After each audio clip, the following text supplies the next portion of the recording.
Okey guys, hari ni pruning sawit. Nampak buah dia masih kecil-kecil. Lepas pruning, kita bagi baja. Tujuan pruning ni, pelepah ni kadang nak mati, kering.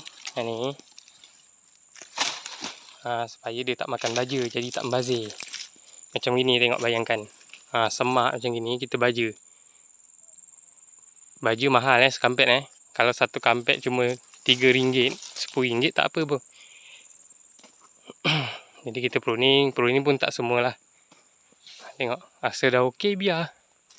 Yang mana yang teruk-teruk tu kita buang pelepah dia. Lepas ni bagi baja. Besar-besar buah dia baru berbaloi dengan modal yang dah dikeluarkan.